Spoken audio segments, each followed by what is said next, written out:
40-এর মতো। আমরা এখন আছি হচ্ছে সরাসরি উত্তরা ডিয়াবাড়ির মেইন ক্যাম্পাস, যেটি হচ্ছে মাইলস্টোনের মেইন ক্যাম্পাস বলা হয়, Uttara Diabari milestone school and কলেজের সামনে থেকে।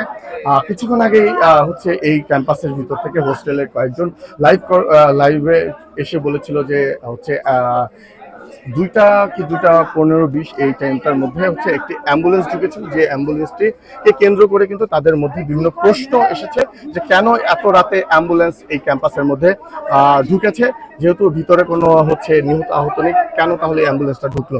তো এর সন্দেহ করে কিন্তু স্টুডেন্টরা একটি লাইভ করেছিল। তারপর কিন্তু বিভিন্ন জায়গা থেকে স্টুডেন্টরা ছুটে এসেছে কিন্তু মাইলস্টোন এই ক্যাম্পাসের সামনে। তারা এসে কিন্তু এখানে জড়ো হয়েছে, দেখতে পাচ্ছেন আমার পিছনে কিন্তু অনেক স্টুডেন্টরা এখানে এসেছে। আমরা হচ্ছে আপনাদেরকে একজন স্টুডেন্টের সাথে আমি একটু কথা বলবো, যিনি হচ্ছেন এই মাইলস্টোনের স্টুডেন্ট। আচ্ছা ভাইয়া, কি হয়েছিল বলতো একটু। মূলত আমরা রাত 2টা-2:30টার সময় জানতে পেরেছি যে একটা অ্যাম্বুলেন্স ভিতরে ঢুকছে, কিন্তু সেনাবাহিনীর ভাষ্যমতে আসলে বলা হয়েছে কোনো লাশ নেই, কিছু নেই। সব যখন ঠিক হয়েছে রাত 2:30টার সময় কেন অ্যাম্বুলেন্স ঢুকবে, এটার কোনো ভিত্তি আছে? অ্যাম্বুলেন্স ঢুকে রাত 2:30টার সময়, যেহেতু বলা হয়েছে কোনো লাশ নেই, তাহলে কেন অ্যাম্বুলেন্স ঢুকবে রাত 2:30টার সময়? তারপরে কি হলো, মানে তারপরে স্টুডেন্টরা যখন আমরা এসে ভিতরে দেখতে যাই, আসলে কি আসলে লাশ আছে কি নাই, আমাদের ভিতরে ঢুকতে হচ্ছে না। আমাদের ক্যাম্পাসের ভিতরে আমাদের ঢুকতে দেওয়া হচ্ছে না, এটা কেন?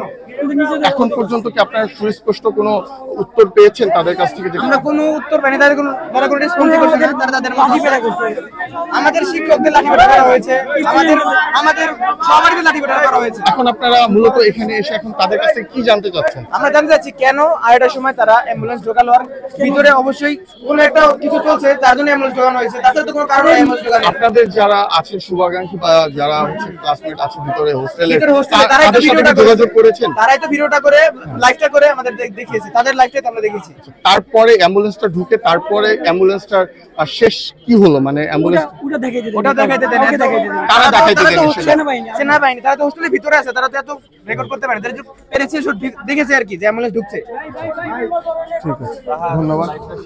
যেমনটি শুনছিলেন আপনারা যে হচ্ছে ভিতরে যে স্টুডেন্টরা ছিল হোস্টেলে, তারাই মূলত দেখেছে ফার্স্ট যে অ্যাম্বুলেন্স ঢুকতেছে ভিতরে, তখন থেকে কিন্তু তাদের হচ্ছে লাইভে আসা এবং হচ্ছে তাদের বিভিন্ন ধরনের প্রশ্ন করা যে কেন এত রাতে অ্যাম্বুলেন্স ভিতরে ঢুকলো, সেই কিউরিয়াসিটি থেকে কিন্তু তারা আসলে বলছিল যে কেন এত রাতে অ্যাম্বুলেন্স ঢুকলো।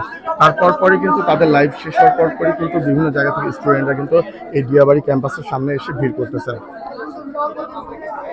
Uttara Diabari Milestone main campus, আসাস মোহাম্মদ মিরাজ। এই ছিল সর্বশেষ